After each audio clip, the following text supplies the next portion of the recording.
नमस्कार दोस्तों, मैं Acharya Manoj Goswami, astrologer and vastu expert. दोस्तों, आज हम चर्चा करेंगे खिलाड़ी बनने के लिए, क्रिकेटर बनने के लिए जन्म कुंडली में कौन कौन सा योग का होना जरूरी है और कौन से ग्रह का मजबूत होना जरूरी है। जन्म कुंडली के किस भाव को हम देखेंगे। तो अभी तक मेरे चैनल को सब्सक्राइब नहीं किए होंगे तो सब्सक्राइब कर लीजिए। मेरे चैनल पर ज्योतिष, वास्तु, पूजा पाठ, व्रत, त्योहार संबंधी सारी जानकारी आपको मिलेगी। आइए जन्म कुंडली के माध्यम से समझते हैं। ये जो है मिथुन लगन की कुंडली है। खेल कूद के लिए जन्म कुंडली का तीसरा भाव को देखना चाहिए। 1, 2, 3 तीसरे भाव को देखना चाहिए। तीसरा भाव क्या है? खेल कूद पराक्रम का है, नाम यश का है। तो तीसरा भाव इसमें महत्वपूर्ण रखता है।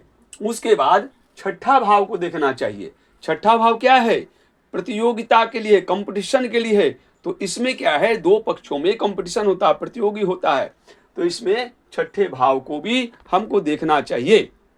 उसके बाद लगन को भी देखना चाहिए, क्योंकि लगन हमारा शरीर है। लगन और लगनेश जब तक मजबूत नहीं होगा, आप जो है किसी चीज में सफलता प्राप्त नहीं कर सकते हैं। इसीलिए लगन का भी मजबूत होना जरूरी है। और लगनेश यानी जो लगन का स्वामी बन रहा है, मालिक बन रहा है, उसका भी मजबूत होना जरूरी है।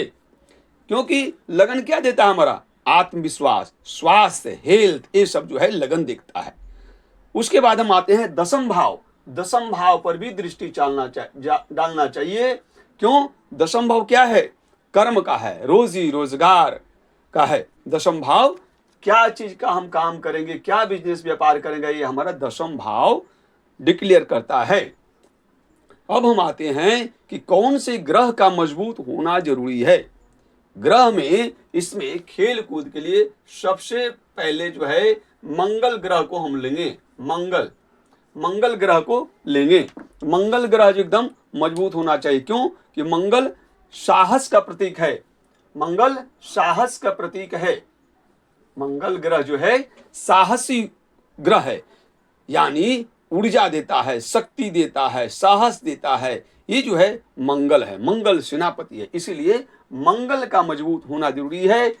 मंगल 1, 3, 6 अथवा दसम भाव में बैठा हो अथवा इसकी दृष्टि पड़ती हो। तो मंगल का दृष्टि क्या है? 4, 7 और 8, यानी चतुर्थ दृष्टि से देखती है। जैसे मान लीजिए यहां पर बैठा है तो सप्तम दृष्टि से देखेगी। तो यहां पर मंगल बैठा है तो अष्टम दृष्टि पड़ेगी, ठीक है। और यहां पर बैठा है तो चतुर्थ दृष्टि मंगल का पड़ेगा दसम भाव पर। तो मंगल का मजबूत होना जरूरी है सबसे पहले। उसके बाद हम आते हैं कौन से ग्रह का मजबूत होना जरूरी है। तो दूसरा है शनि। शनि क्या देता है? मेहनत देता है, परिश्रम कराता है। तो कोई भी खेल कूद में हार्ड लेबर चाहिए, हार्ड मेहनत चाहिए।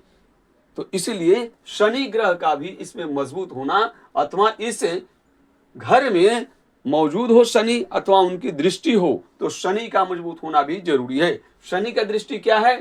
3, 7 और 10। तृतीय, सप्तम और दसम दृष्टि से शनि देखता है। उसके बाद आते हैं हम राहु। राहु ग्रह का भी मजबूत होना जरूरी है। अथवा राहु ग्रह लगन या तृतीय भाव, छठे भाव या दसम भाव में बैठा हो अथवा इनकी दृष्टि पड़ रही हो। राहु का क्यों यहां पर जिक्र किया गया है? राहु क्या देता है? राहु नाम यश देता है।